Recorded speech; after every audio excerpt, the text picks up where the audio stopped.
Hello everyone, my name is David McMurdo and welcome to Experiential Spirituality episode 28, The Price of Lies. As ever, you can find a link to my Twitter account, you can ask me anything through Curious Cat, and you can find this book through links in the description box below. Obviously, I got my hair cut, decided that I needed to neaten up for certain social reasons, which I won't get into here.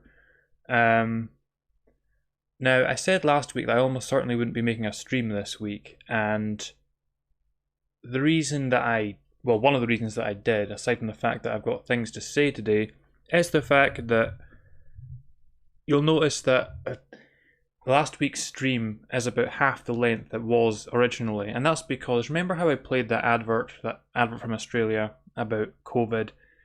My stream got flagged, essentially. Now, they didn't strike my channel or anything like that, but you don't want that kind of thing hanging over you, because when that happens, okay, so for now, the situation was that I could still have that stream online.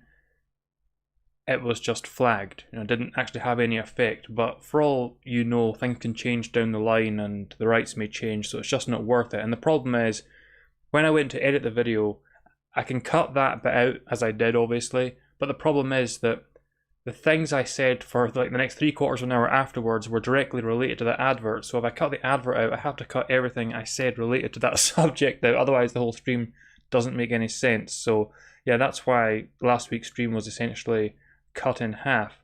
So as ever, I'm going to begin with something of a life update.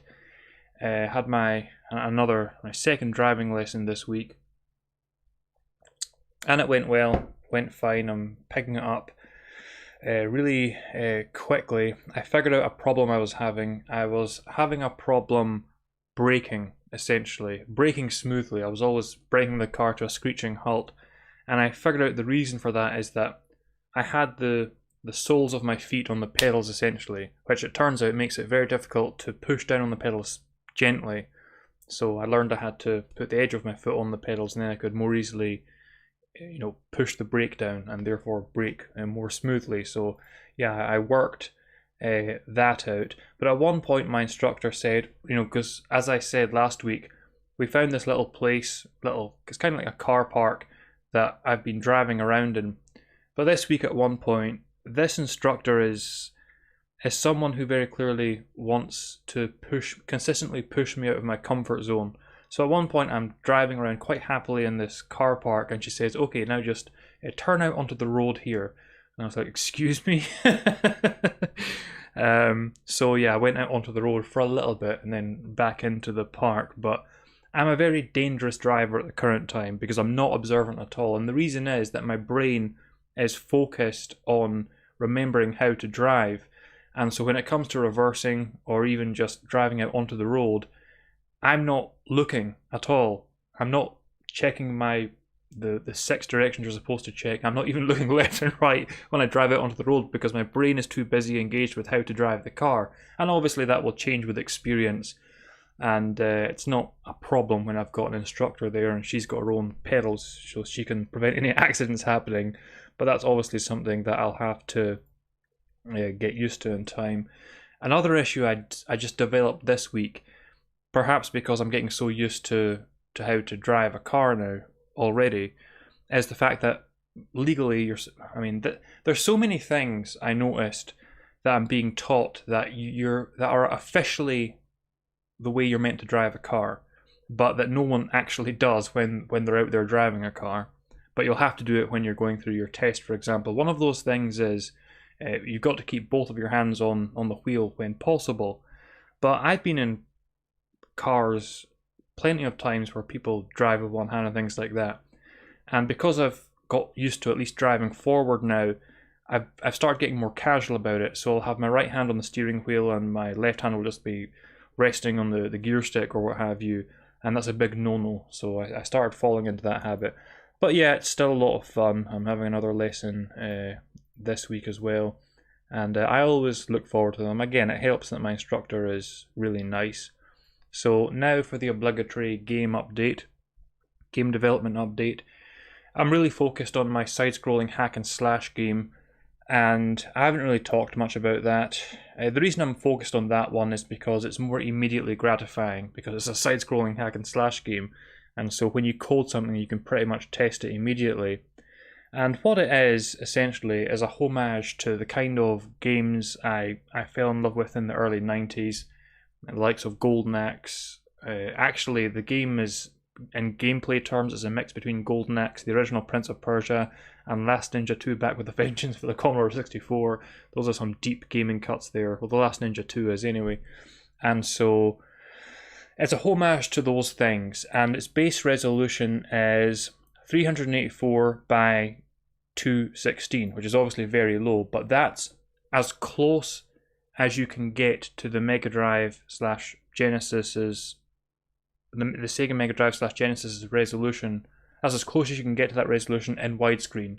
Now the fact is that the Sega Mega Drive slash Genesis had a different resolution depending on whether you were playing it in the PAL region or whether you were playing it in the NTSC region. Things were very complicated in the 80s and 90s when it came to console releases and things like that. But the resolution I'm using is as close to the Mega Drive resolution as you can get in a widescreen resolution, and I want things to be widescreen. Now, I might have to update this book, because what I've learned is that animating the old-fashioned way is actually a form of hell. That's what I've mostly, in fact, that's what I've only been doing that this week as far as game development is concerned, because I've got to animate my protagonist before I can make him do anything at all, and it is just, it's very, very difficult. And no, difficult is not the right word. It's like I've said before, nothing is truly difficult, but a lot of things require a lot of effort, and animating the old-fashioned way, drawing it frame by frame, it's mind-numbing the amount of effort it takes. But I'll show you what I've done so far on my protagonist. Again, the base resolution of the game is 384 by 216. The protagonist is approximately 87 by 87 pixels. So if I just run the game, it should go into full screen straight away. Again, you may see a few seconds of darkness while OBS refreshes. But here is the character animated walking north, walking south, walking east, and walking west. Now, the north and south animations, they require only 4 frames, and they look okay. I tried to do only 4 frames for the walking east and west animations, and it just looked terrible. It only looked good with a minimum of 12 frames, and that's what these are. There's 12 frames of animation here, which, for those who don't know anything about this, basically means me drawing 12 different variations of this character and keeping note of where his legs were in the last frame relative to where they are now. I had to redo these east-west animations about 4 times this week because there was just something about them that wasn't quite right. So you can see the resolution is very low. Again, this is a homage to the games I really fell in love with growing up, and the color palette is relatively limited to reflect that fact. And but for what I'm going for, this guy looks great so far. But I've only begun to get this guy animated. What makes it very difficult as well is that this character, the protagonist, as you can see, he's got asymmetrical features. He's got this sword here that goes over his right shoulder. He's got a knapsack that a satchel that hangs down by his left side. So, if he was completely asymmetrical, what you could do is you could just do him walking east, say, and then simply flip the sprite to have him walk west. Simple as that. But I can't do that with this asymmetrical character. It's got to be manually done each and every time. And even though I'm doing it manually, the east and the west walking animations have to be consistent with one another. So for example, this protagonist, he always raises his right foot first, and when he raises his right foot to go forward, his right arm goes back. So that has to be true both when he's walking east and walking west. So reversing it wouldn't work in that way anyway if I want to be that consistent. It's very hard to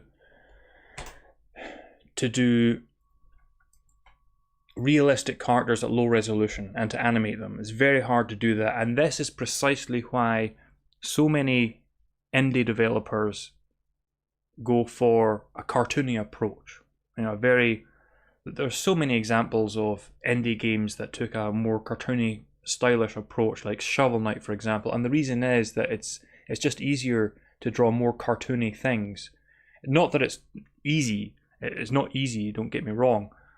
But trying to portray something realistically in low resolution is very, very difficult.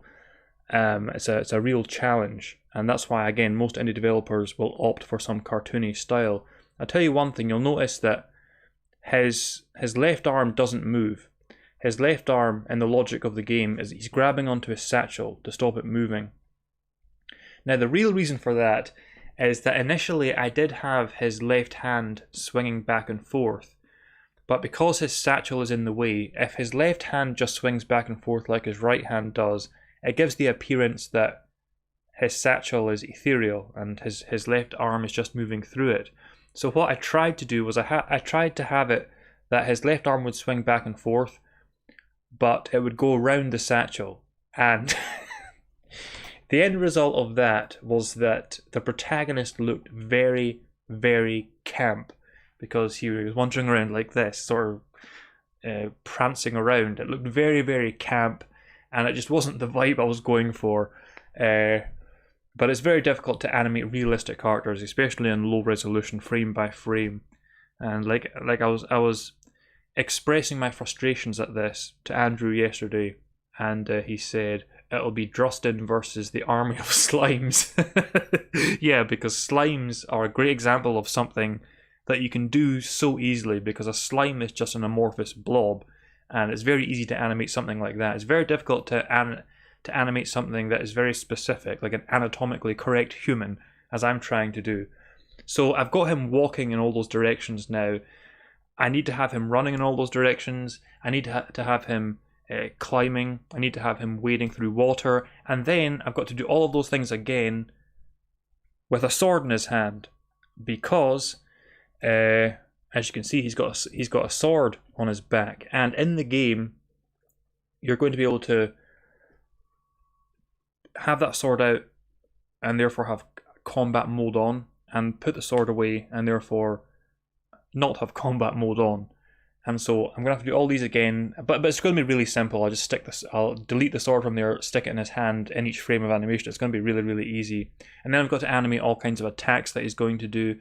I know exactly what I'm doing with this game. I know exactly where I'm going. In fact, when I take a break from the grind of animating or coding, I don't waste that time. I dream, or I imagine what I want to happen. So I sat there one night this week and I planned out not only this game from start to finish, every detail, I also planned out 2 theoretical sequels. Now I'm conscious not to get too far ahead of myself. I haven't even made the first game yet, but it's nice to think ahead and plan those things. And so yeah, that's where things are as far as that hack and slash game is concerned. But one thing I'm very focused on is I'm focused on not being ironic, because there's too much irony these days, I feel. And irony, and this is true both in artistic endeavours and in personality, irony is so often a cover for insecurity. You can disguise many things with irony, and again, this is true of artistic endeavours and it's true of personalities. The most insecure individuals you'll ever encounter are typically those that are really sarcastic, really ironic, because they fear expressing what they genuinely think and what they genuinely believe. And that is often translated into art as well. A lot of art goes under the guise of irony because its creators are too afraid to make a genuine attempt at something. So because there's too much of it in the modern day, and because it doesn't really appeal to me anyway, I'm not trying to be ironic about this. It would be very easy to be ironic about a game that is paying homage to the hack and slash games of the early 90s, like Golden Axe. It'd be very easy to be ironic about that. Games have done it before. A great example is Tiny Barbarian, where it always pokes fun at the fact that you're this barbarian protagonist, and it has all kinds of nice references. That's fine. It's a great game, and those games have their place, but it's not what I want to do. I want this to be deadly serious. It's going to be a deadly serious game, as if we were back in the early 90s and another Golden Axe game had been released. But yeah, there's going to be hack and slash elements. As I say, you can put the sword away, and when you're in non-combat mode, the control scheme changes. So at that point, it becomes more like a Prince of Persia style platform game, even though it's a side-scrolling hack and slash, so pseudo 3D. It's going to be great. It's going to be great once I get it done. But I can't even think about the amount of animating I've got to do, because if I think about it, it's just this giant shadow, this like Cthulhu-like entity lurking behind me. If I think about it, it's very, very, very intimidating.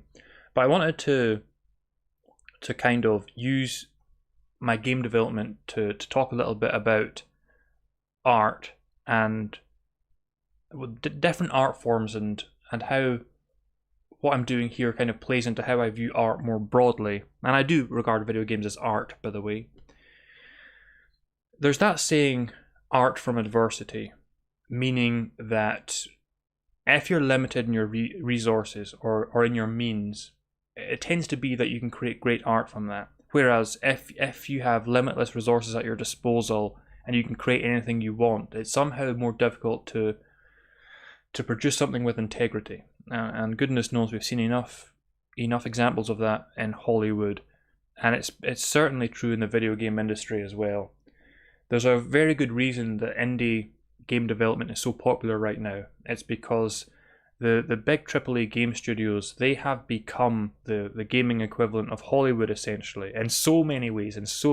First of all, because they just produce constant rehashes of things they know work and things that they know are going to be marketable, and also because those in charge in those places, their values and their ideals rarely reflect those who they're trying to appeal to, those who they're trying to sell their product to. And this is why, again, indie video game development is so popular. And I think another reason for that is, again, art from adversity. The fact that an indie developer like myself, we're limited in what we can do. I'm just one guy here. I have to do everything. I have to do all the animating, all the coding, all the music, everything. And so you do have to limit your vision along the way. But I think that being forced to limit your vision can actually help with the integrity of the end product. I think it can help produce something more pure and more enjoyable. There's been numerous studies done that have shown that, strangely enough, and in life broadly, people are less satisfied the more choice that they have. It's a very interesting thing, but it doesn't surprise me at all. It's better to have more limited choices and therefore to be able to embellish upon those limited choices more, than rather than have lots of choices that aren't really significant.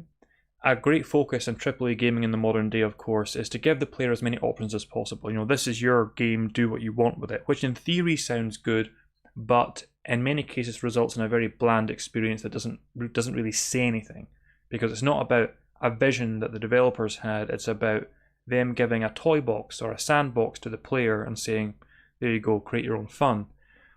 So that's the opposite of what I'm trying to do. And by necessity, because I am doing this all by myself, and as is the case with many indie developers, you have to limit your vision somewhat because you are doing everything by yourself, but there's a purity that emerges from that limitation. Again, art from adversity.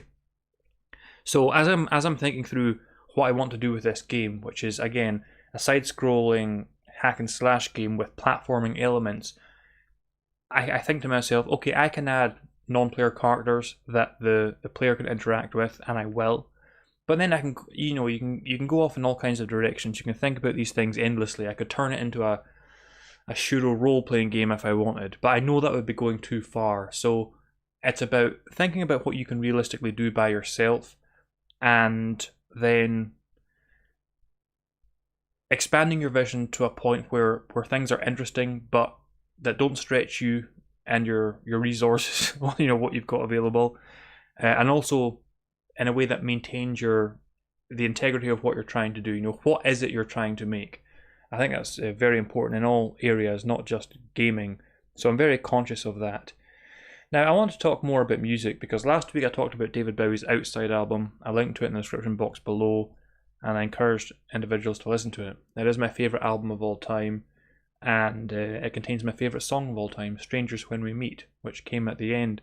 And there are some things I didn't mention about it. I mentioned it was a kind of creepy, dour album, and a good example that really illustrates this is that the third song on the album, The Heart's Filthy Lesson, it was used in the film Seven, with Morgan Freeman and Brad Pitt. It's the first song that plays on the end credits to that film. So that's a good example of the kind of tone that album has. And again, it's about the art murder of this 14-year-old girl called Baby Grace. And throughout the album, you have the different suspects and the detective investigating the case giving their view on the situation. So it's a very, very strange album, but the very last song in it, my favourite song ever, Strangers When We Meet, as I said, it's like a breath of fresh air because the album is fairly creepy and fairly dour, although excellent. And so you're being kind of oppressed by all of these songs. And then at the end you have Strangers When We Meet, which is, taken in isolation, it's a love song. But in the context of the album, and again, this is an album that to this day, there's many interpretations about, but what I take from it is that although in isolation Strangers When We Meet is a love song about someone who's finally been able to let go of a love that they once had and they've embraced someone new, so in isolation it's a love song, in the context of the album, coming at the end of that narrative, I actually think that the detective that is part of that narrative, that is investigating the murder of this 14-year-old girl, I actually think that he falls in love with the killer, and the whole song is about essentially rejecting all that the killer has done somehow. It's hard to explain, but if you listen to the album, you might have some idea of what I'm talking about. But I enjoyed talking about music and so much last week that I thought I'd talk about it a bit more, specifically about David Bowie. But the first album I ever got wasn't a David Bowie album. I wasn't really interested in music at all in my teenage years until I saw the film Highlander, and you had that opening by Queen, Princes of the Universe. I loved that song so much, and when I heard that was my awakening to music, hearing that song Princes of the Universe by Queen at the opening of Highlander, and that was my awakening to music because I remember asking my mum, is it possible to get hold of, because I didn't know anything. I asked my mum, is it possible to get hold of this music apart from the film? And I was eventually able to get that. But the first album I ever got was one by Cat Stevens, aka Yusuf Islam. But it was his album Teaser and the Firecat. My mum bought it for me, kind of at random, because obviously if you're a parent, you have no idea what way your child is going to develop. You have no idea what kind of things they're going to end up interested in. All you can do is introduce them to different things and see what takes. And so at random, essentially, my mum bought me Cat Stevens, Teaser and the Firecat. And I love Cat Stevens to this day. I even like his music as Yusuf Islam as well, to a lesser extent, but I still like it. So Teaser and the Firecat was the first album I ever owned. And the second album I ever owned was David Bowie's Diamond Dogs. Now that is one hell of an album for a 14-year-old to be exposed to, because it was during David Bowie's Plastic Soul period, but it's a fantastic album. There's a Sweet Thing, The Candidate, and Sweet Thing Reprise, which is 3 tracks but 1 song, and to this day it's one of my favourite songs of all time. It's just a brilliant album. But I love David Bowie so much because he was such an interesting figure. I always speak about him in the present tense because he's one of those individuals that I didn't expect to ever die in a strange way, and obviously I knew he would die, but you're surprised when figures like that die. Like Arnold Schwarzenegger is a great example. It's hard, even though you know that Arnold Schwarzenegger is a human being and he will die, it's going to be a strange day when he does die. It was like when Sean Connery died. Sean Connery is dead. Sean Connery is no longer in this world. They're such large figures that it's hard to imagine the world without them. That's the way I felt about David Bowie. I loved him because he was, well, he was a genius. I mean, the word genius is thrown about a lot these days, but he truly was a genius.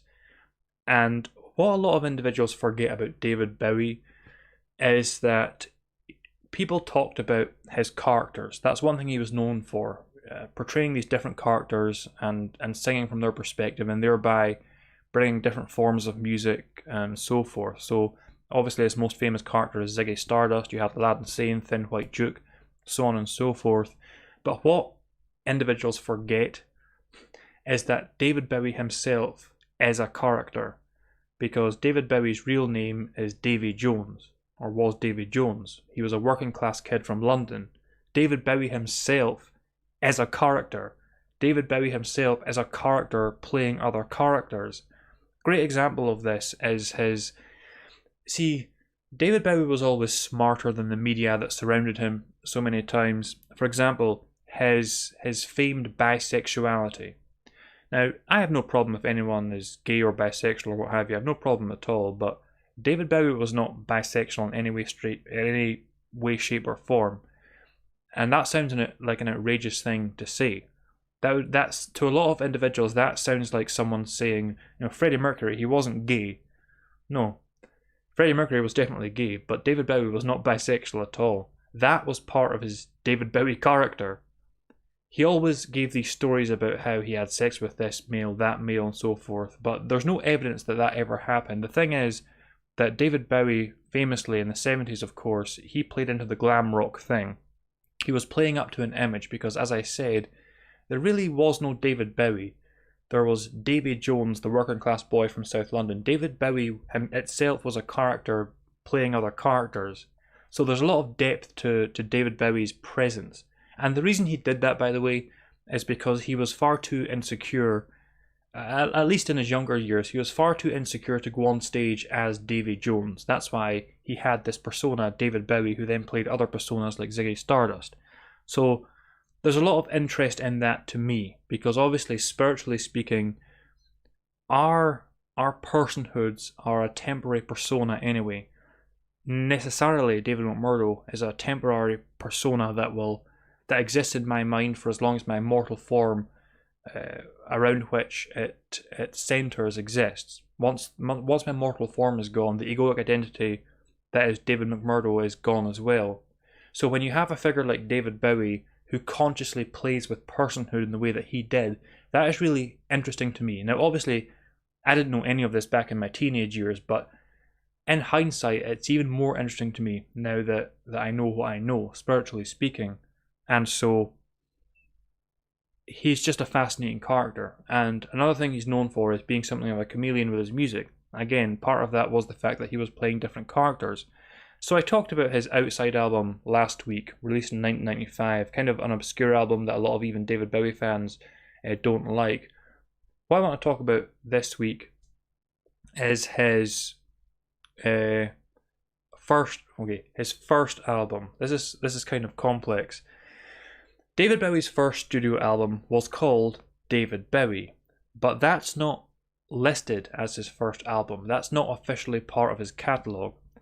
His next album was also called David Bowie, and that is officially a part of his catalogue, but it's often erroneously called Space Oddity because the opening track is the famous Space Oddity where Major Tom was introduced. So you have David Bowie, the first album, and then a second album called David Bowie, which was essentially meant to replace the first. Again, the first is not part of his official catalogue. So I'm talking about the second album here, David Bowie, aka Space Oddity. Now, when I talk about David Bowie's music, as I will do, I'll make it a regular feature. For the most part, I'm not going to talk about his most well-known songs because, as I said, I typically find that I enjoy the less known tracks or the less known offerings from each artist. It's true of every artist I like. So obviously with the first album, David Bowie, the most popular track is Space Oddity, where Major Tom is introduced. But I want to talk about two tracks today from Space Oddity, and I've linked to them in the description box below. Rather than giving you a whole album to listen to, I'll just give you one or two songs to listen to at your leisure. So the first one is Letter to Hermione. And actually I have a reference to Letter to Hermione in the game that I'm making, and I'll explain that after I explain the story of Letter to Hermione. So David Bowie / Davy Jones fell in love with this girl that he met, and they corresponded back and forth through letters. Of course, this was in the 60s. And he wrote one letter in particular to her that he never sent. Instead, as he says in the song, he changed it into a song, and that song is Letter to Hermione. And it's a very beautiful love song. Many of you may know that Ricky Gervais, whether you like him or not, he and David Bowie were friends for the last decade of Bowie's life. And Ricky Gervais has said on many occasions that Letter to Hermione is his favourite song, because as he describes it, is a beautiful love song, and it is. So this song is essentially a letter that a young David Bowie wrote to a girl that he was in love with, a girl that left him to pursue a career in dance. And interestingly enough, she left him to pursue a career in dance, and she was taking part in this production called Song of Norway. So that song was written in 1969, Letter to Hermione, again linked to in the description box below. Interestingly, 2013, David Bowie releases his Next Day album. There's a song on that called Where Are We Now? And in that song, he's wearing a t-shirt that you can't buy, or maybe you can now that the album is released, but it's a t-shirt, and on that t-shirt it had written on it, a Song of Norway, a direct reference to Hermione, who left him for that particular production. Very interesting, very interesting. See, that this is another thing I really love about David Bowie, and I love about all things. I love when things are layered. I love when everything has significance, and you can, and I mean real significance. I've expressed before my kind of contempt for things that are made weird just for the sake of being weird, and there's no real meaning to it. I like when things are layered and they're complicated, but there is actually intent there. There's actually meaning there that can be discerned. And what you find with Bowie's music is that even throughout the decades, there's these threads interwoven. And if you know his life and his music well enough, you can notice all these different things and bring them together. But it doesn't surprise me at all that, in 2013, Bowie would still have in mind this, because he was married by that time to the supermodel Man, of course. But it doesn't surprise me at all that he would still be thinking of his first love, Hermione, for back in the 60s, because your first love stays with you. I'll be honest with you, I still think about my first love now as well. A girl I lost my virginity to when I was 16.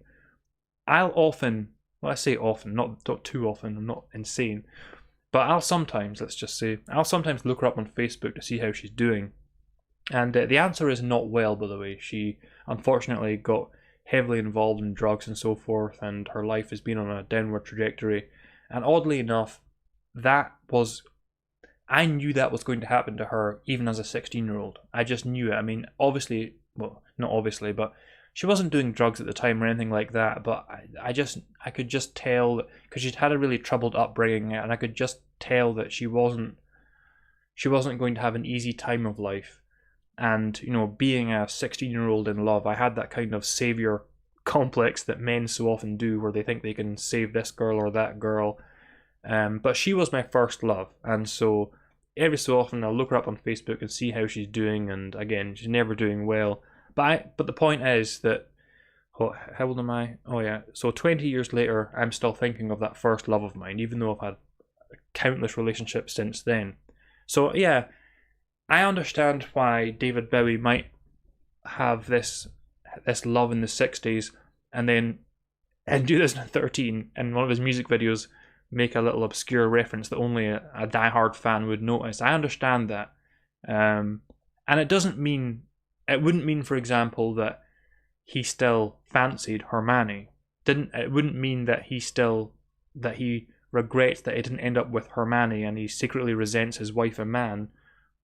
Just as the fact that I still think about my first love doesn't mean I'm interested in revisiting those times or getting with her again. It's just that you can't. It's you're obviously going to have a certain kind of emotional attachment. No matter how detached you are, even if you, like myself, make a conscious effort to not be attached to things of this world, You're always going to have, let's say, a fondness for your first love in this mortal life. And there's nothing wrong with that, and I understand it. So that's David Bowie, Letter to Hermione, again, which is linked to in the description box below. And the second song I want to talk about from that album is Wild Eyed Boy from Free Cloud, track number 8. Seriously, I know David Bowie's catalogue off by heart, and it's not a small catalogue either. Even though David Bowie is associated with this kind of androgynous stage performance, that's only a very small section of his catalogue, really. In fact, he started off as a folk singer. His first album, David Bowie, the one that's not included in his official catalogue, that is a folk album.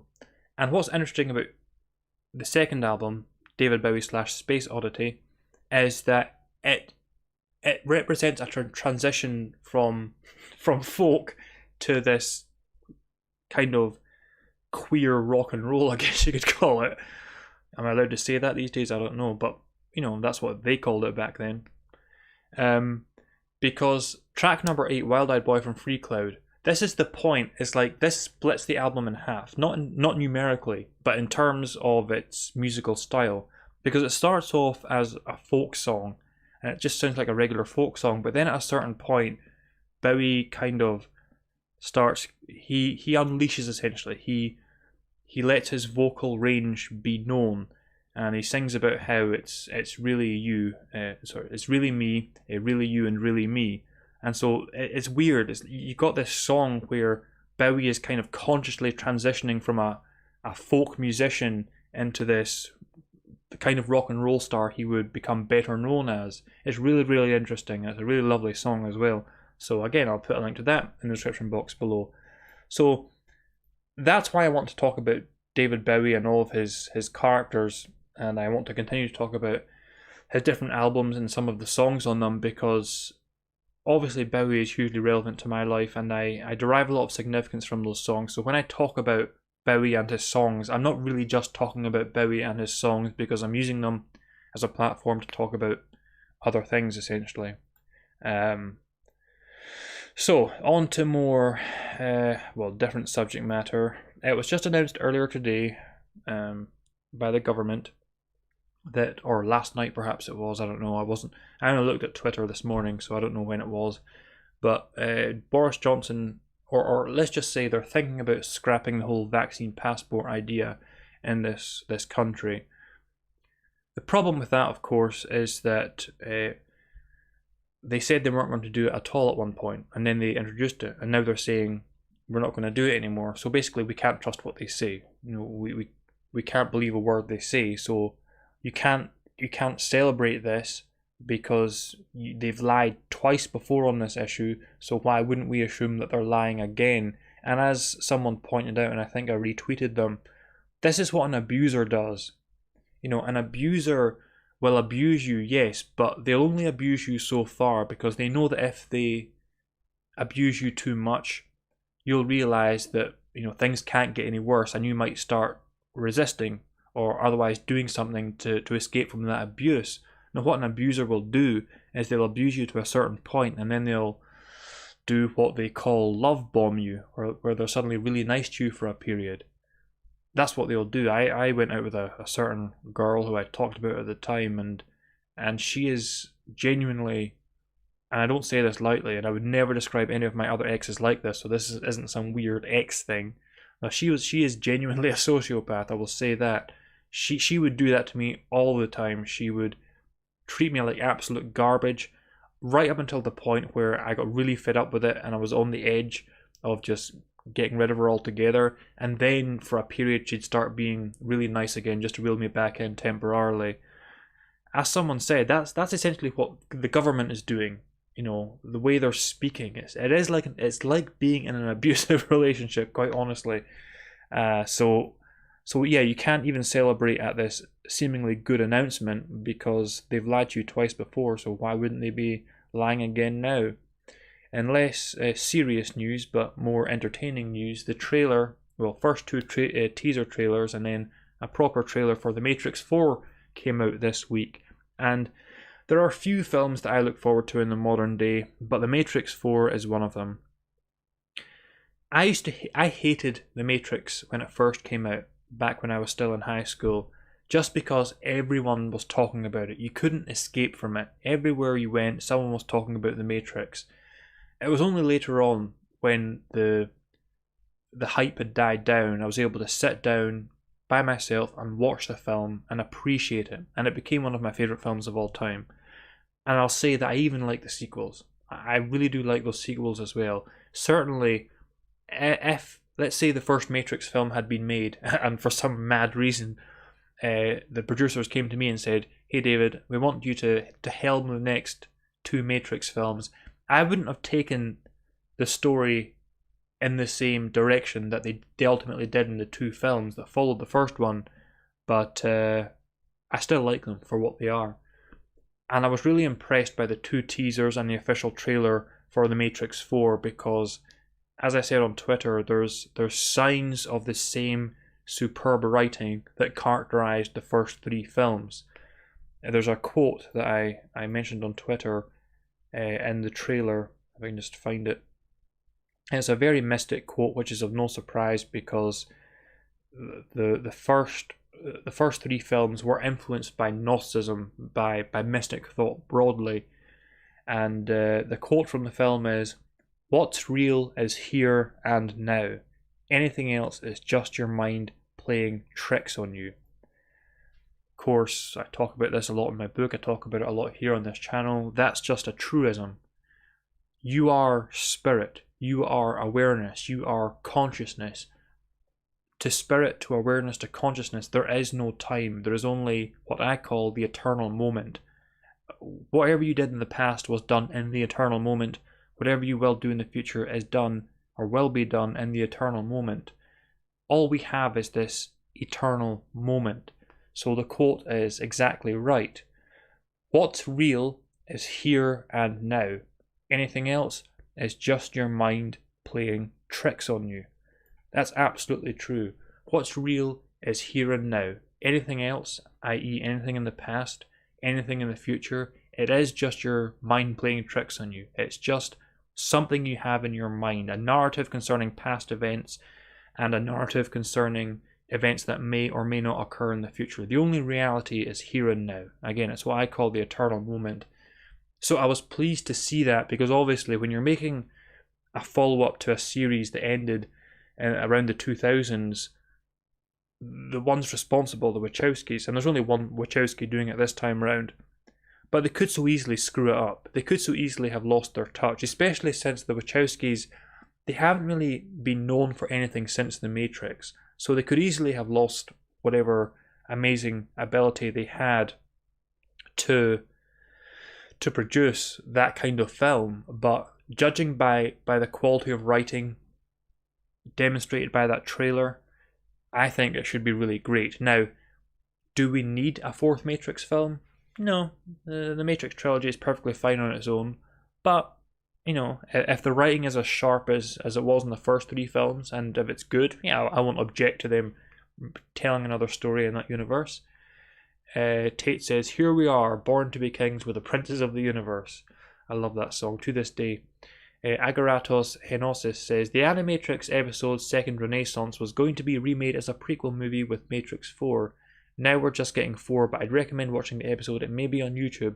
There are also some other good episodes in the Animatrix." That's another thing that was great about the Wachowskis back in the day, is that they embraced alternate mediums in a time when others didn't, namely anime and video games. Both of those mediums, especially here in the West, they were rather frowned upon at the time that The Matrix was at the height of its popularity in the 90s.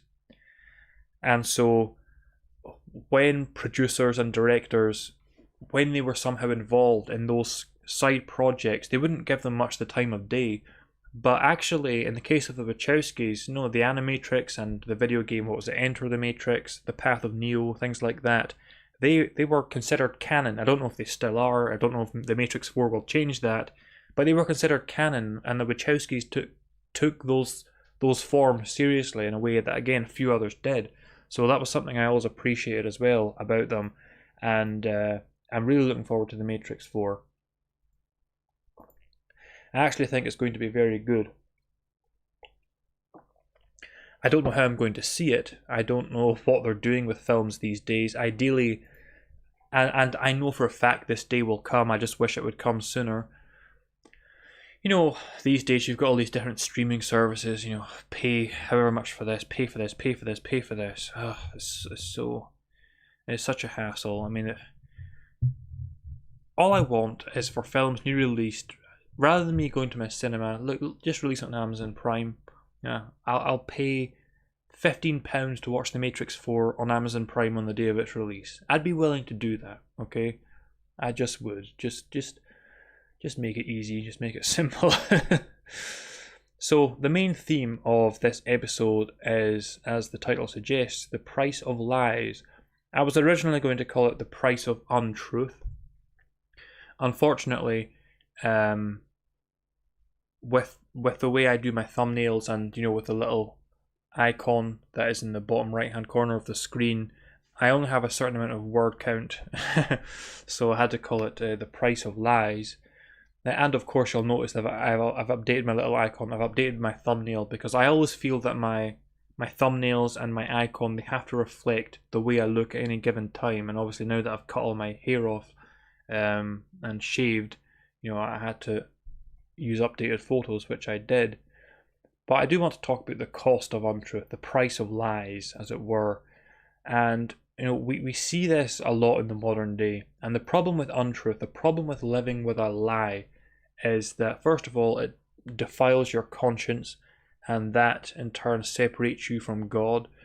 And second of all, is that it produces mental illness. It will result in mental illness if you consistently live with lies that are obvious and overt. A great example of this came this week, and I retweeted this. So this was a quote from a Labour MP. She said, "I do not accept self-ID as a passport for male-bodied biological men to enter protected spaces for biological women." Now, I agree with that sentiment. To translate that into something that is straightforward, she's saying that men who think they're women shouldn't be able to go into women-only spaces. That's what she's saying. But that's not what she said, of course. What she said was, again, "I do not accept self-ID as a passport for male-bodied biological men to enter protected spaces for biological women."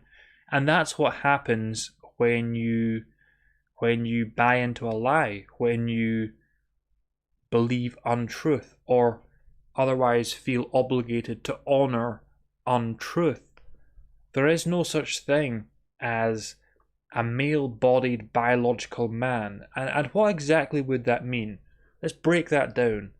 Male-bodied. So, male-bodied. We're talking about the physical body here. Male-bodied. That would refer to one's biology, yes? Male-bodied biological man. So, they both refer to the biology of the human. Male-bodied biological man. But this individual, Labour MP of course, feels obligated to say that because it's what she's meant to say. It's what she has to say to be politically correct in the modern day. And this is what I mean when I say that living with lies, such obvious lies, it so easily results in mental illness, because those are the kind of mental gymnastics, the kind of hoops you have to jump through every time you want to express even the most simple sentiments. All she had to say, or all anyone had to say was, look, men who think they're women shouldn't be able to go into female-only spaces. Done. That's the statement. That's the point. But no, because she, of course, being a politician, whether she believes this or not, I highly doubt it, but she feels she has to toe a certain politically correct line. And so, yes, where's the hidden hand says, it's babble. But you have to live with that babble. It has to swim around inside your head, and you have to concoct it inside your mind, and you have to repeat it. And so that's why it leads to mental illness, because it's like you're taking a fork and you're sticking it inside your brain. You're going around like that, course you're going to end up mentally ill if you live like that, especially when you know for a fact you're talking nonsense and therefore are going against your conscience as you speak this gibberish.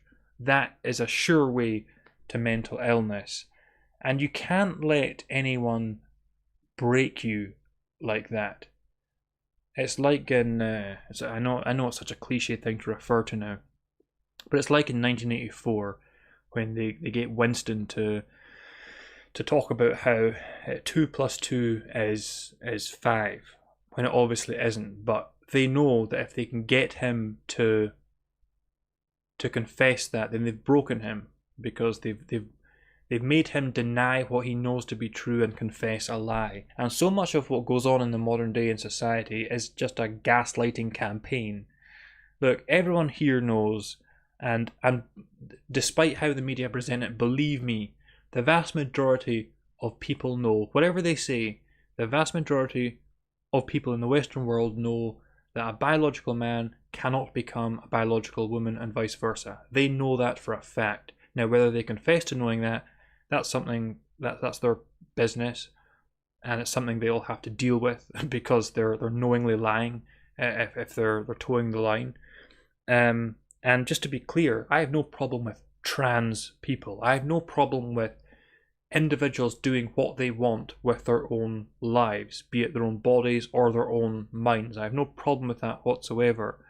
What I do have a problem with is anyone insisting that I have to toe some ideological line, and in doing so insisting that I must lie to myself and deny what I know to be true.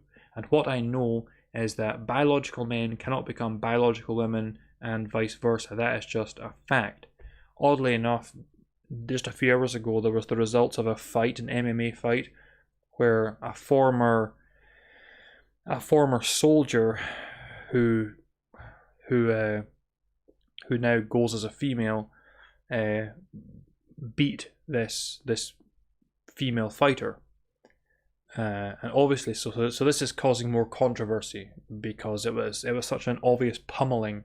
Because what you're watching is a man beating up on a woman. That's all you're watching. Everyone knows it. Everyone knows it. That's the thing. Everyone knows it. Just that some people, many people, pretend not to know it. And again, this is not about me saying what individuals can and can't do in their own lives. But when you try and project your own ideas of yourself onto the world and insist that someone buy in to your own ideas, that's a completely different thing. And lies have consequences. They have physical consequences, and they certainly have emotional and psychological consequences. So it's all important that one doesn't bow to these lies. It's all important that one doesn't submit to this attempted gaslighting, because that's all that it is. And it's there are so many different areas in which this is true, and what I'm going to say here will annoy a lot of individuals, but it's the truth. You've got to speak the truth. Abortion is another issue.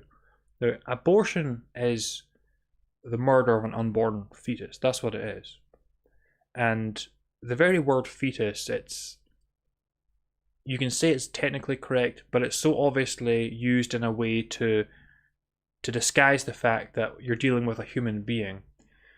For example, in the Western world, for the most part, if someone were to kill a pregnant woman, they would be charged with 2 murders, regardless of how far along in her pregnancy that woman was. When a pregnant woman celebrates the fact that she is pregnant, she has a baby shower. It's called a baby shower. But when it comes to getting rid of that baby, they'll suddenly use different terms. They won't talk about a baby, they'll talk about a fetus or a zygote. They won't talk about an abortion, they'll talk about an evacuation and other euphemisms like that. Now again, as with people being gay, people calling themselves trans and so forth, I have no problem with individuals doing whatever they want to do. Same with abortion.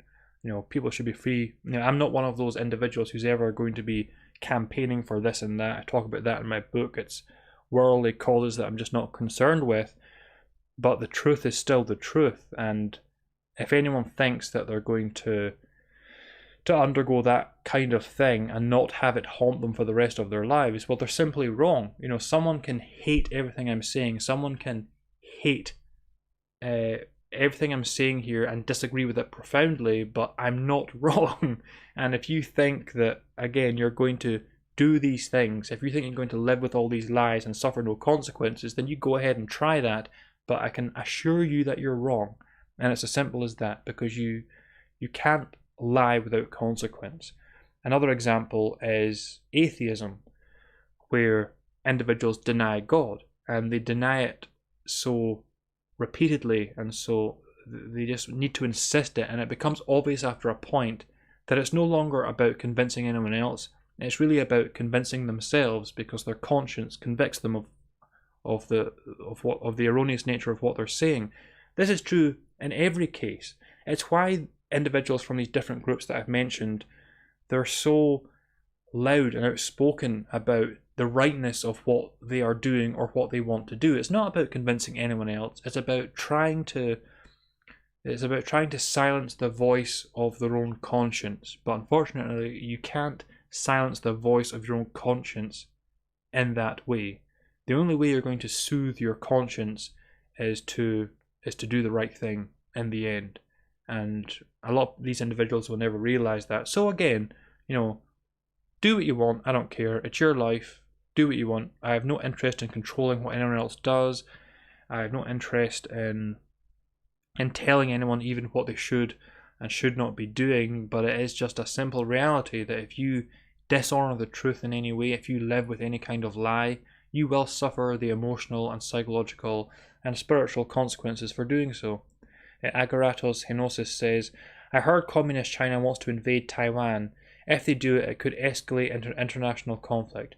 Australia is quite close, and Communist China own a lot of property/media and infiltrate universities. Yes, that will be a very interesting situation to see. It will be very interesting to see, especially how Joe Biden responds to that.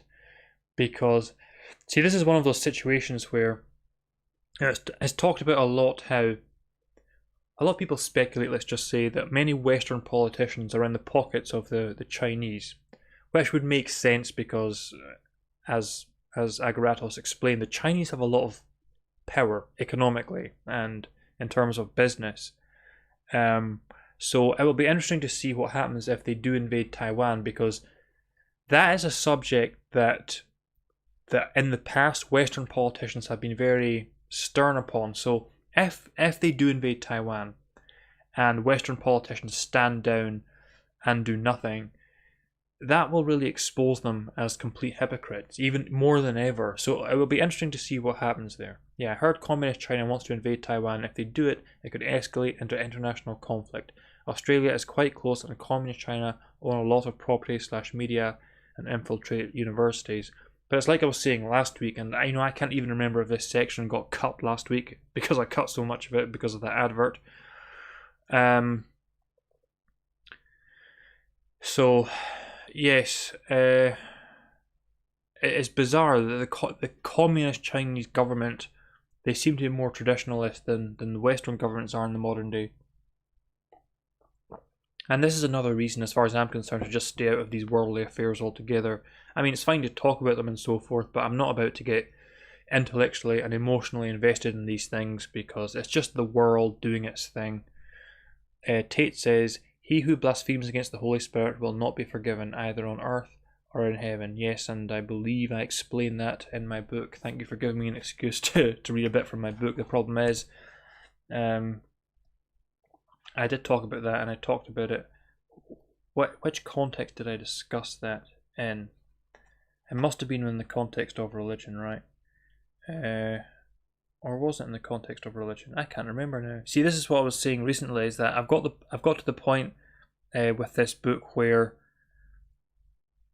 it's been so long since I had to look at it that I've completely forgotten what I wrote, which is great because it allows me to read it with fresh eyes. Ah yes, here it is. So this, if I don't say so myself, was a rather interesting subject, because this is in chapter 4, the heading Counterfeit Spirituality. I was speaking about different kinds of counterfeit spirituality. So I quoted from the Apostle Paul his words from Colossians 2:20 to 3:2. And just for the record, for those of you who haven't looked at the book, throughout the book I refer to Jesus Christ as Yeshua HaMashiach. And so when I use quotes from Scripture, in order to be consistent, I refer to Jesus as Yeshua HaMashiach in those quotes as well. So the Apostle Paul said, "If with Mashiach you died to the elemental spirits of the world, why, as if you were still alive in the world, do you submit to regulations?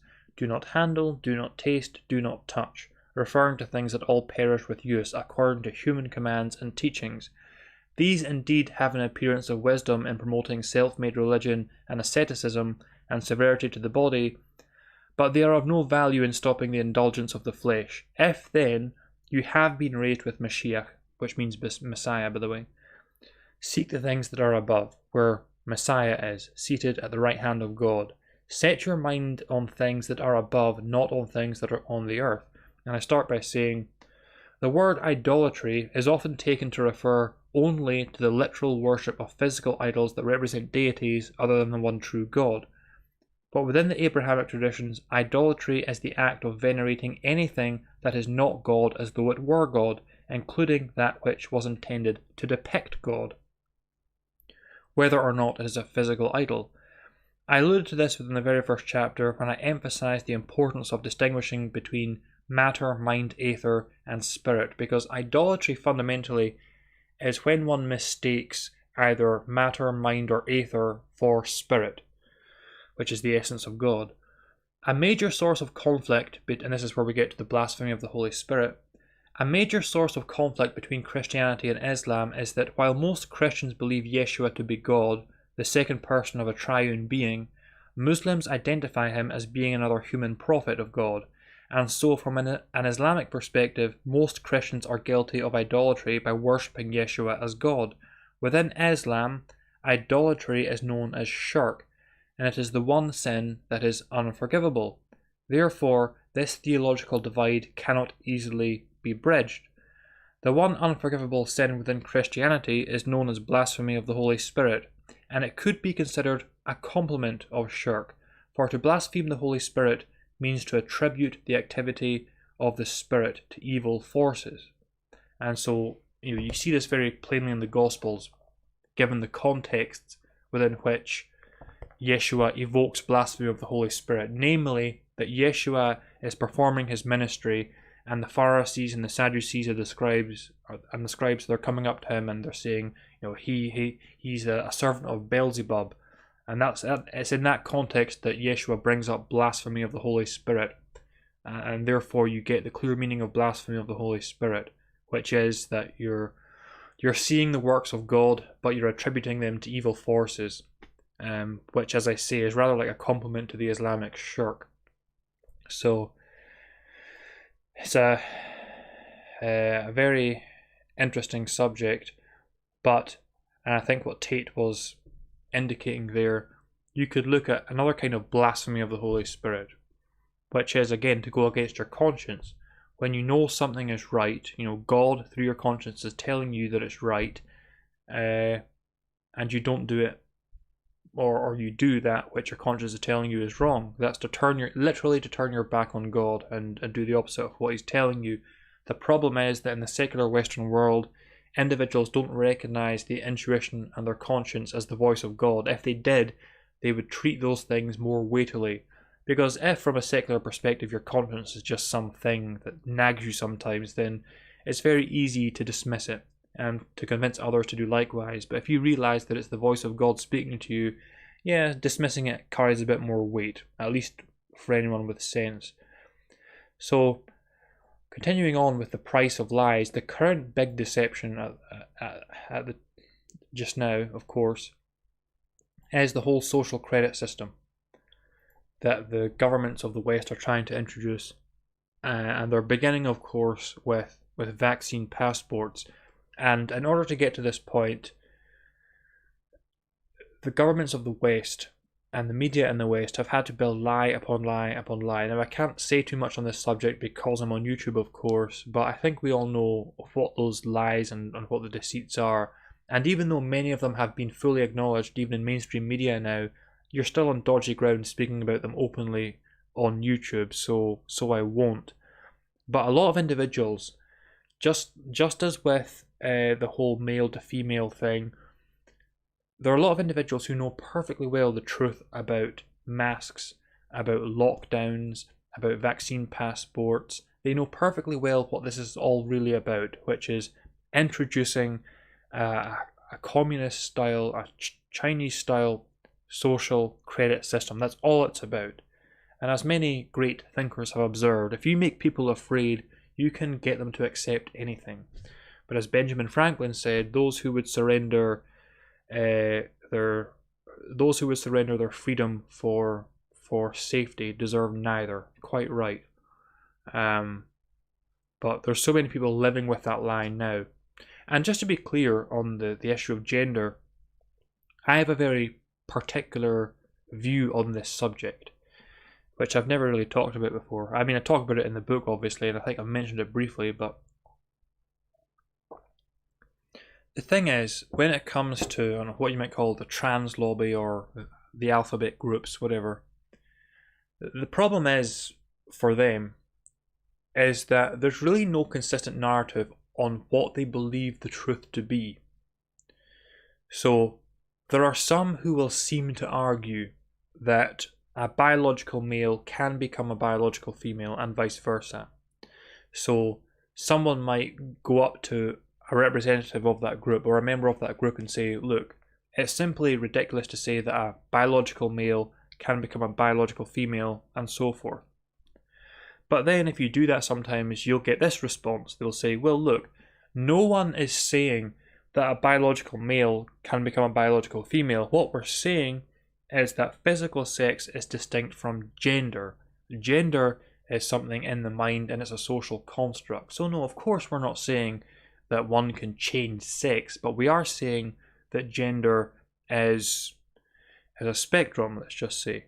Now, that's a more understandable argument, although I still think wrong. But the fact is, it's not true to say that no one is saying that men can become women physically, because there are plenty of individuals saying that, and I guarantee all of you have encountered many of them at this point. There are many individuals saying that, so it's disingenuous for these people to say, well, no one's saying that, you're making a straw man. No, there are individuals saying that. There are individuals saying that sex does not exist, that there is no biological distinction between male and female. There are individuals saying that. Now, of course, there are those more reasonable individuals who want to distinguish between sex and gender, but don't gaslight me and tell me that there are no people who deny the reality of sex, because there are, and it's not difficult to find them either. But even those with a more nuanced perspective who want to distinguish between sex and gender are wrong, because what they're saying again is that, of course, sex is immutable. So one person is born male, one person is born female, and what they want to say is that gender is again a social construct and that one can switch back and forth between gender. That's not true either. So, as I've said before, there is the spirit. God is spirit. We were created initially in the ethereal realm, what some call the astral realm, that which is spoken of in the book of Genesis, the Garden of Eden. That's what it represents. There we were given our ethereal form. That's what I call it. It's our ghost body, our astral body, if you like. Now, it's that ethereal form that has gender. That is of a certain gender. That's why in the book of Genesis you have Adam and Eve. So right there we have gender. That's what gender is. One is masculine, one is feminine. That is gender, masculine, feminine. Sex, male, female. Gender, masculine, feminine. That's the way it's always been understood until recent times, when individuals have tried to conflate these things and confuse these things and blur the lines for their own ideologies. But we have our ethereal forms, and they are either masculine or feminine. And we have minds. And then, of course, when we're incarnated here, we have our physical bodies, and they are either male or female. Now, just because your ethereal form is masculine, that does not mean that the body you're born into will be male. In fact, I would say that my ethereal form is feminine, even though I'm a male. And just because you might have a feminine ethereal form and you're incarnated in a male body, that doesn't mean you're going to go on to become gay or trans or anything like that. It's just about the way you're inclined. Masculine and feminine are distinct, as are male and female. So that's the real distinction between sex and gender. Sex is physical. It's a fleshly attribute. One is either male or female. Both of them are binary. Male, female, masculine, feminine. And the way these interplay is different. And, it's right that individuals should be able to express themselves how they want to. I mean, that's obviously a big part of David Bowie's... It was obviously a big part of David Bowie's music as well. This right idea that individuals should be able to express themselves how they want. And I fully agree with that. And again, I refer to that song that I linked in the description box below, Wild Eyed Boy from Free Cloud, where he sings, really me, really you, and really me. Yeah, absolutely people should be able to express themselves. And if you want to believe that gender is just something in the mind, something that you can turn on and off or change as you want, you're free to believe that, of course. But you're wrong, and as the theme of this video is about, there's a price for being wrong about such fundamental things. There's a price for living lies like that. It's not as serious as believing that biological sex doesn't exist, of course. There's really serious consequences for buying into a lie like that. But no, it's simply wrong to say that gender is purely something in the mind. I mean, our egoic identities as a whole are in the mind. They are intellectual constructs, the way we understand ourselves. But there are certain realities that inform those intellectual constructs. Yes, my intellectual constructs, my egoic identity, my intellectual construct, it understands me as a male. Now, that is an ego, that is an intellectual construct, but that doesn't mean I'm not truly male. No, it's right about that. I'm definitely male biologically. It's right about that. It's just not as significant, it's just not as important as those more materially inclined individuals would make out. Simple as that. Leo says, people with more feminine astrological signs tend to be more feminine in relation to their sex and vice versa. There is definitely, if people want to talk about spectrums, there is definitely a spectrum there. Again, to go back to my own spiritual outlook, if you like, our ethereal forms are either masculine or feminine, and when we're incarnated here, our bodies will be either male or female. And just because our ethereal form is masculine doesn't mean we're going to be born into a male body, and just because our ethereal form is feminine, that doesn't mean we're going to be born into a female body. And so when you have a masculine ethereal form being incarnated into, say, a female body in terms of sex, of course that individual would tend to be more of a tomboy at one side of the spectrum. On the more extreme side of the spectrum, they may indeed grow up with this sense that they are born in the wrong body as they were. See, obviously a lot of people, if they listen to what I say, they'll immediately assume that I'm on the right in some way. But I don't look at myself as being on the left or the right.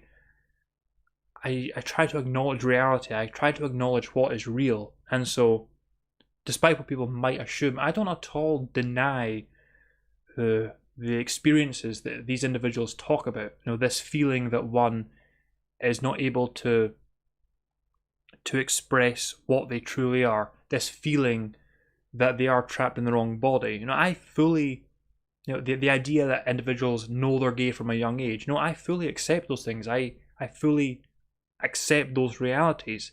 It's just that I have a different explanation for those realities, and I know an explanation that is more consistent with reality as it actually is. And again, I have no issue with what individuals feel or what they want to do with their lives. That's their business. The only time I will object in such areas is when they try to interfere in other individuals' lives. Like, for example, the idea that one should be able to to barge in on someone else's personal space because you identify the same way that other person does, then you're infringing on someone else's rights. Then you're infringing on someone else's privacy. See, a lot of these individuals in these different groups that represent these different identities, I guess you might say, they always talk about how, they're not bothering anyone else. They're not hassling anyone else. And I wish that were so, but it's becoming increasingly disingenuous to deny that, in fact, in many ways, not necessarily the individuals themselves, but the activist part of their community is increasingly trying to encroach upon the lives of others. That's where the problem comes in. That's where the problem comes in. And I'm going to say, I don't know this for a fact, but I would happily bet on this that most individuals watching this agree with me that they don't really care what individuals choose to do in their own lives, who they choose to be, and the way they choose to express themselves. They'll only start to care when someone crosses the line and starts infringing upon the rights of others, and especially infringing upon the rights of children. That's where most individuals will draw the line. Tate says, my ethereal form identifies as female and goes by the pronouns formless and incorporeal. Okay, so, oh wow, we're doing good on time today. Okay, a bit of some light-hearted subject matter now before we return to more theological issues.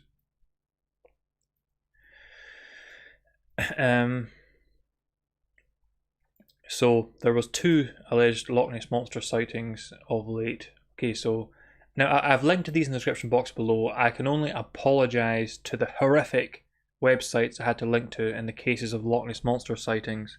Horrific websites. Localised websites here in Scotland. I've got an ad blocker, and even with the ad blocker active, they're just annoying websites to visit. But okay, so here's one from the Scotsman. 8-year-old Benjamin Scanlon from Ickenham, London, captured the sonar image while holidaying with his family last month. Benjamin was on board the Nessie Hunter on August the 26th when he spotted the figure deep in the water. He told the Scotsman, before we went to Loch... Okay, this is the bit I find strange. So remember, this is apparently an right, I'm reading that right. 8-year-old Benjamin. 8-year-old, so, 8-year-old blah, blah, blah, blah, blah. So that's the 8-year-old. This is the 8-year-old speaking, right? He, i.e., this 8-year-old. So listen to the way this 8-year-old apparently talks. Before we went to Loch Ness, I didn't believe in Nessie. I knew the surgeon's photo had been faked. So how does this 8-year-old know about the famous surgeon's photo that was faked? What 8-year-old talks like this? But now I've seen how big the loch is, and with the sonar picture, I think she is definitely real. That doesn't sound like an 8-year-old to me. I honestly think that quote was wrongly attributed to that 8-year-old. The boat was in water about 40 metres deep with the captain estimating the creature caught in the image was between 3 and 4 metres in length, sitting at a depth of about 20 metres. The image shows the blue background of the loch, with a heat image of a long, snake-like shape. Benjamin continued, it was very exciting seeing the image appear on the sonar. But Loch Ness is beautiful enough if you're not lucky enough to catch sight of Nessie. The monster, otherwise suggested to be a plesiosaur, typically grew, so I guess it's saying that plesiosaurs typically grew to around 11 feet according to fossil records, which would match the captain's estimate of the heat signature captured. Benjamin is the 5th person this year to report a sighting of the famous underwater creature. Asked about the latest sighting, Gary Campbell from the Loch Ness Monster Sighting Register said, we are delighted that Nessie is clearly still swimming about in the depths of the loch. Sonar contacts like this are very important as they give an idea of where the creature's habitat might be and add to the already significant body of evidence to support their existence. On July the 30th, a visitor from the northwest of England who was using a set of binoculars claimed to have spotted something in the water. After a passing boat gave him a scale to compare to, he said the figure he saw was around 2 feet high and around 10 to 12 feet long. So there we go, an apparent sonar sighting of the Loch Ness monster there.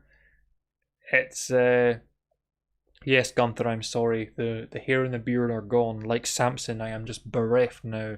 I just lie here. I just lie here weekly, and then I have to force myself up to make this live stream before I collapse again. My strength is gone.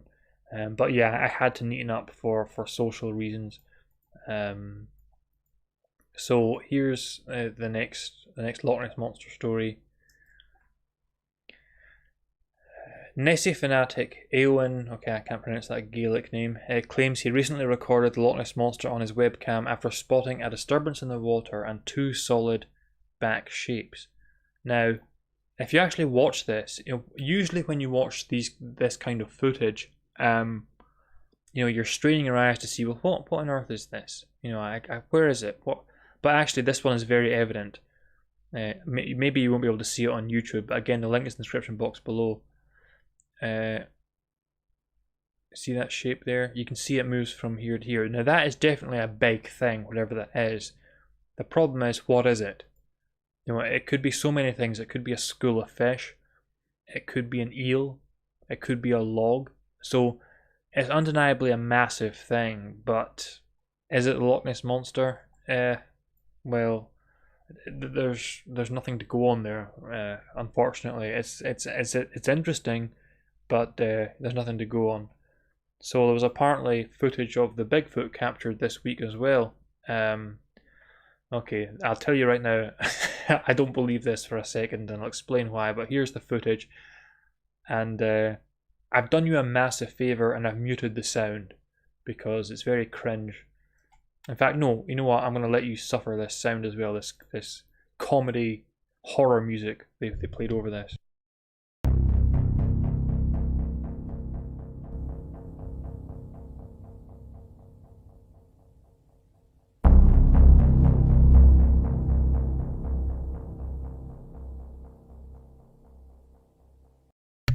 So I'll tell you why I don't buy this. It's because the footage is only a few seconds long. That what you just saw is all there is of the footage. That's it. So the idea is that this individual was wandering through the woods in Idaho, and they caught sight of this creature and they filmed the few seconds of footage that you just saw. That's why I don't believe that's genuine at all. That's why I would say with 90% certainty that's a hoax. You just have to think it through a little bit, I think. And in most cases, you just have to think it through a little bit. So there you are, you're wandering through the woods in Idaho, and you catch sight of what you believe to be a legendary cryptid, Bigfoot, Sasquatch. And what you do is you take out your phone and you record it for a few seconds, and then you stop recording and then you go home. No, that's not what would happen, is it? Personally, look, if you encountered a creature that you knew for a fact was legendary, that individuals have been looking for decades, if not hundreds of years, certainly hundreds of years in the case of the Loch Ness Monster, over a century in the case of the Loch Ness Monster, sorry, over a millennia in the case of the Loch Ness Monster, you wouldn't record a few seconds of footage and then just pack up and go home. You may die of shock, first of all, but you would probably be trembling all over, you'd be crouching down, hiding in the bushes, but you'd be desperate to capture as much of the creature as you possibly could, because this is a potentially world-changing event. This is a life-changing event. So that's why I don't buy that at all. The idea that someone just stood there for a few seconds of footage and then just stopped for no reason, it's really silly logic. I tell you what almost certainly happened is that they had this admittedly impressive Bigfoot costume, but the visibility in the costume was very limited. So you have this guy recording from the bushes, and his friend is over there in the Sasquatch costume, and he has to negotiate these woods in that Sasquatch costume. Unfortunately, because he can't see where he's going, he's stumbling all over the place essentially, and they were ultimately only able to get a few seconds of him walking in a convincing manner. That would be my bet as to what that footage is all about. Unfortunately, I can only speak for myself here, but let's say I was in a position to see a cryptid, let's say the Loch Ness Monster or the Bigfoot. Personally, I know for a fact I would endanger my life to get proof of that creature. In fact, if I saw Bigfoot or the Sasquatch, I would definitely run up to it, screaming in its face, just to see it. I want to look at the face of death, perhaps, but I want to look at it. I want to look at this legendary creature in the face. I want to look at this cryptid in the face. Same with the Loch Ness Monster. If I was down by Loch Ness, now Loch Ness, by the way, I talked about having underwater night vision and all those kind of things, but those kinds of things are useless in Loch Ness because Loch Ness, unfortunately, is clouded with peat that you can't see. Visibility after about 5 feet is literally zero. It's just cloudy, it's murky, it's muddy because of the peat. But if I was down by Loch Ness and I saw the Loch Ness Monster, whatever form it took, which is almost certainly not going to be a plesiosaur, but if I saw the Loch Ness Monster on the shore, just heading back into the loch, I promise you, I would be bounding along that shore. I would jump on the back of that creature and I would bear hug it and I would be wrestling it on the shore. And sure, I may die, but I think it would be worth the chance. So I just don't believe when these individuals have these casual encounters with these creatures of myth and they're just like, yeah, we'll record for a few seconds and we'll just leave it there. We won't follow it to try and see where it goes. We won't wait. Maybe we can pick up some of its scat because that would be biological proof of what we saw. We won't try and get any physical evidence. We'll just record a few seconds of ambiguous footage and upload it. Sorry, I don't buy it. So again, like Fox Mulder, I want to believe, but I don't. I want to be open-minded, but I don't want to be so open-minded that my brain falls out. And I think a good degree of skepticism is warranted in every area. It's good to be inquisitive and to question things. And so, those two Loch Ness Monster supposed sightings, well, they don't really say anything. We've got one admittedly interesting image on a sonar, doesn't show anything, and we've got again an ambiguous piece of footage of something big. Yes, definitely big, floating in the loch, but it could be anything. The Bigfoot thing is just fake. I'm going to say it's just fake. I'm going to declare it fake right now, unfortunately. But I'll keep an eye out. And it's surprisingly difficult to get news on cryptids. There are some websites that are supposed to be, that are supposed to present weekly news on cryptid sightings, which would make my life easier. But unfortunately, they're not updated. They're kind of defunct now. So every single week, I'm having to Google different cryptids to see if there's been any news or any recent sightings of them. Just to see if I can report anything here. I've been taking my driving instructor further down the rabbit hole as far as the giant cats are concerned. This week I unleashed my theory that they might be ghosts on her. So yeah, we'll see how deep down the rabbit hole I can take her on that subject. She seems okay with it now. Either that or she's very good at pretending. But yeah, again, I can't hide my power level for too long. Okay, I'm going to move on to the Curious Cat questions this week.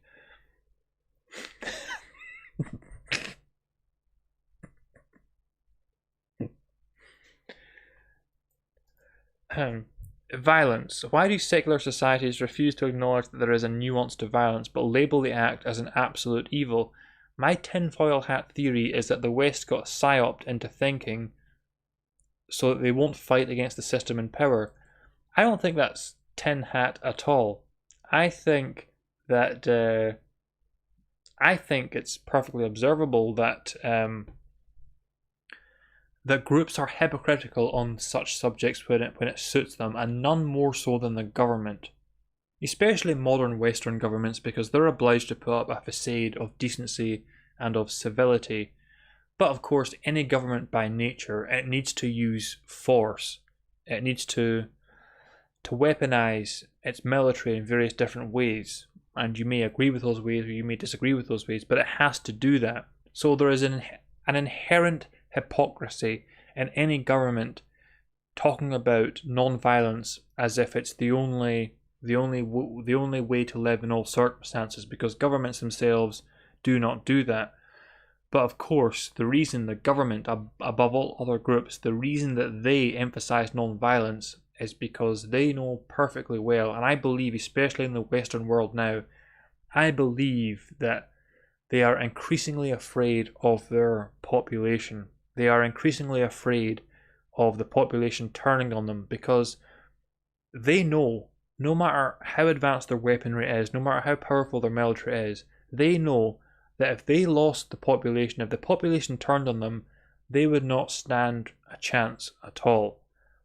You know, it's like individuals have been saying with recent events over the past week.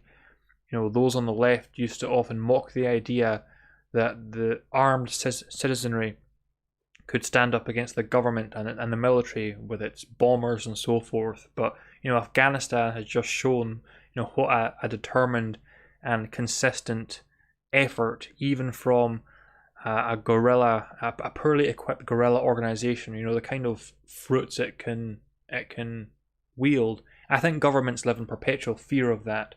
And that's why, yeah, they desperately want the population to buy into this idea that violence is just unacceptable in all circumstances, even though it's so patently untrue. There are obviously situations where violence is the best solution.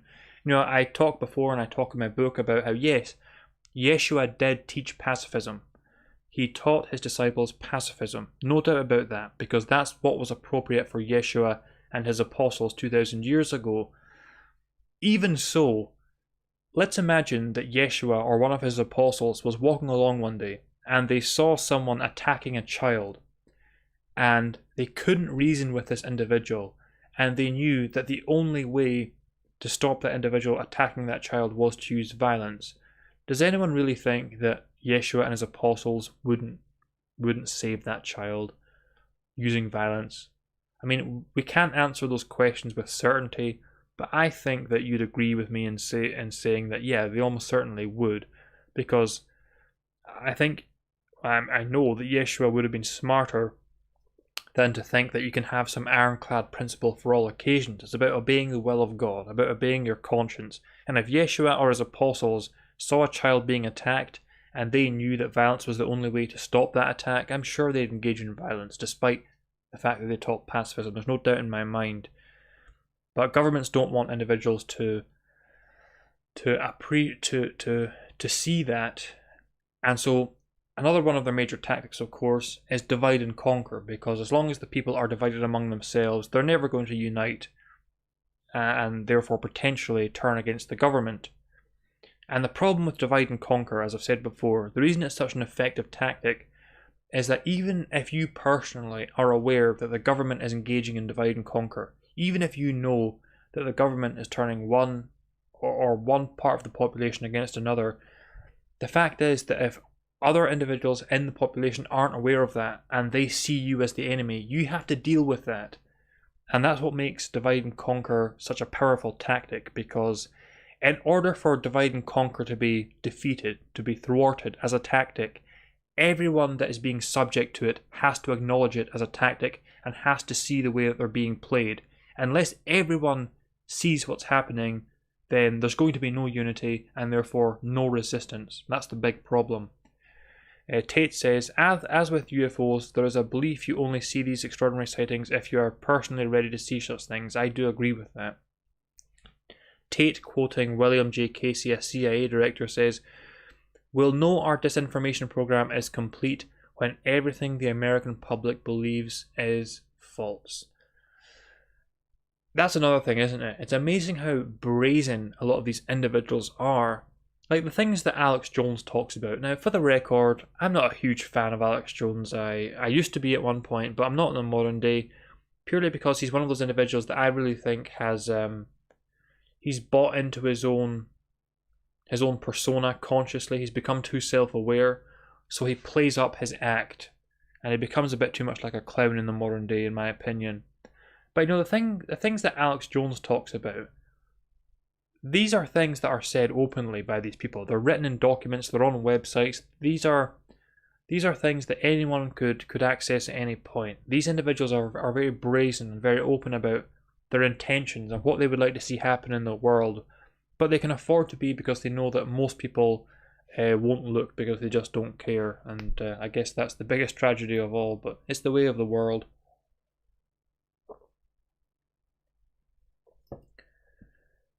Can you explain a bit about St. Peter's journey? His story seems like something people on the spiritual path can relate to. Well, this will be a nice, pleasant question to end this with. I like questions like that because I really enjoy, taking time to reflect upon mystics of the past, saints of the past and things like that. And by the way, just for the record, to this day, when individuals ask me things like through Curious Cat, or when I have a subject to talk about in these live streams, I don't do any research on them. As in, I don't sit there planning what I'm going to say. In my show notes, I just have the subjects I'm going to talk about. I deliberately don't plan out what I'm going to say because I always want what I'm saying to be fresh. And it's especially true when it comes to questions like this. I didn't want to write a massive script about what I'm going to say about the Apostle Peter. I want to just spontaneously reflect upon the Apostle Peter. I really enjoy that, and I think it's a spiritually beneficial activity. I mean, it's not directly a spiritual thing, it's an intellectual thing, but I think it can put you into a very productive and useful mindset, let's just say. So obviously, the Apostle Peter, he's most famous for having betrayed Yeshua 3 times. He denied Yeshua 3 times. Peter was always the most foolhardy of Yeshua's disciples. He was always the most zealous of Yeshua's disciples, and I think I talk about this in my book as well. Yes, I do actually. I think it's in chapter 11, or is it 7? I talk about it somewhere anyway. I talk about how Peter was always the first one to declare his loyalty to Yeshua. He even said at one point, Lord, in the Synoptic Gospels, he said, Lord, I am prepared to go with you even to death. He actually said those words.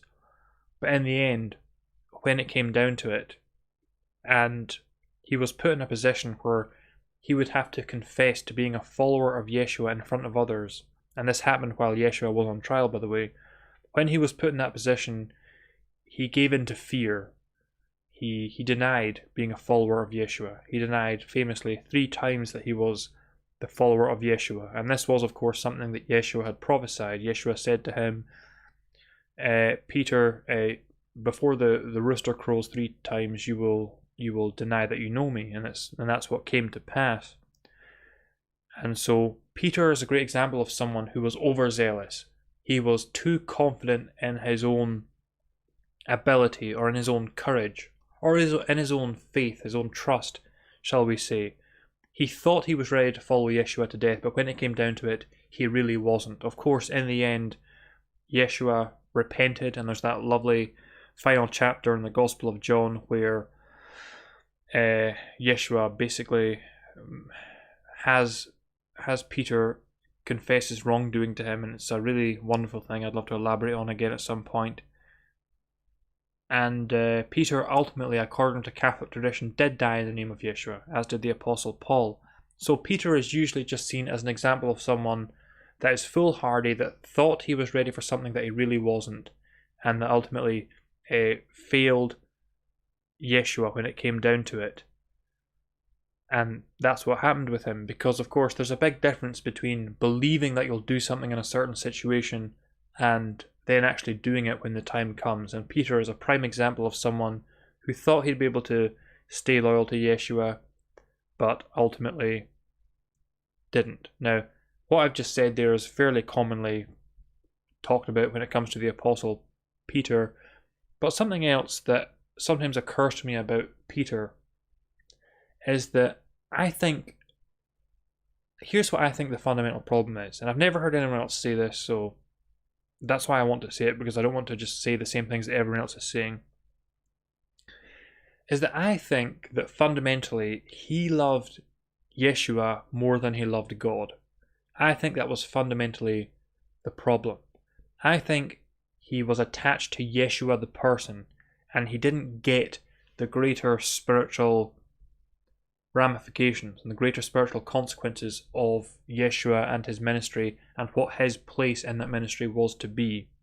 And I think this is best exemplified from at the point in the Synoptic Gospels where Yeshua says to his disciples that he's going to go to Jerusalem, he's going to be crucified and killed. And at that point, Peter says to him, far be it, Lord, you will never die. You're not going to die in that way. And that's when Yeshua famously says to him, get behind me, Satan.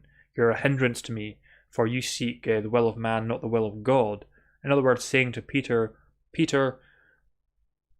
you're saying that you don't want me to die.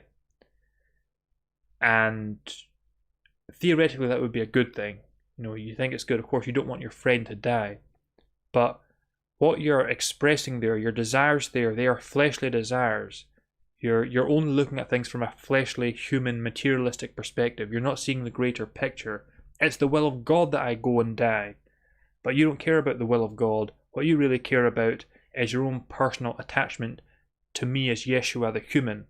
Now, of course, I'm elaborating upon what Yeshua said there, but just to make a point, what my current point is that I think that Peter fundamentally, he loved Yeshua the man more than he loved God. And that was fundamentally the problem when it came down to it. And so he couldn't acknowledge that Yeshua had to die. It was the will of God that Yeshua died. He couldn't let go of Yeshua. And that's, I believe, why his faith ultimately failed when he was put to the test. When those three individuals did ask him, weren't you with that man? Weren't you with Yeshua? I think that's why he ultimately denied that he was. And I think that's the lesson, the narrative, that particular narrative is meant to impart. That if you have faith in men, if you have faith in the flesh, if your focus is on the flesh, you're going to ultimately fail and stumble in your spiritual journey because you're not placing the greatest importance upon that which is of the greatest importance, namely God and what God's will is. And so when Peter was challenged, when he was asked, are you with Yeshua? He denied that fact because his love for Yeshua as a human being wasn't enough to give him courage, to give him strength to stand firm. Perhaps if he had recognized earlier that this wasn't about Yeshua in the flesh, this was about Yeshua as a son of God doing the will of God, if he'd recognized that earlier, then perhaps he would have overcome that temptation. Perhaps he wouldn't have denied Yeshua 3 times. But because he didn't recognize that, ultimately he was concerned only with material things, and that caused him to fall at that particular hurdle. So I believe there's not much more to say about the Apostle Peter. I mean, of course, there is always more to say on these subjects, but I think those are the main points. One very commonly observed one, the fact that he's the disciple who famously betrayed Yeshua and was redeemed and ultimately did die for Yeshua. And also my own unique take, as far as I know, that his fundamental problem was that he loved Yeshua and he didn't love what Yeshua was about and the will of God and God himself. He didn't understand those greater things. The thing about Peter is that he definitely had the best intentions at all times. Quite often individuals say that, well, that the two favourite apostles among individuals tend to be either Paul or Peter. Paul, I think, obviously because most of the New Testament was written by him, and Peter, I think because there's no doubt that his heart was always in the right place. He was never malicious. He always loved Yeshua, and he always wanted what he thought was best for Yeshua, and he acted accordingly. His error was never in sincerity. His heart was always in the right place. His error was again just in placing importance upon the wrong thing, on placing importance on the priorities of the flesh over the priorities of God, which at that early point in his discipleship he just wasn't ready to understand. But of course, when you get into the book of Acts and the 2 epistles that are attributed to him, it's very obvious that, assuming you believe that those epistles were written by him, and if you accept what Catholic tradition has to say about the latter part of his life, then it's very obvious that he did very much mature into the kind of disciple that Yeshua would want him to be. So I think I'll end on that note. Thank you very much for watching, everyone. I really enjoyed today's stream, but I always enjoy these streams. So again, feel free to ask me any questions through Curious Cat. That can be found in the link in the description box below. And again, I'll put those two David Bowie songs are linked in the description box below. Letter to Hermione and Wild Eyed Boy from Free Cloud. Oh yes, that reminds me, I didn't mention one thing. I brought it up, but I didn't say what it was. Yeah, I mentioned that in this video game that I'm making, there's a reference to Letter to Hermione. There's a point in the game where you come across this bard, and he wants you to deliver a message in another stage to his lover that he's apart from. And so, he gives you as the player this message, and you take it. It's just the kind of role-playing adventure elements that I have in this game. But you take this letter and you give it to this woman when you find her later on in the game. And the woman is called Hermione. And in your inventory, the letter is called Letter to Hermione. So that's a little obscure reference to something in 1969 there. Okay, thanks everyone.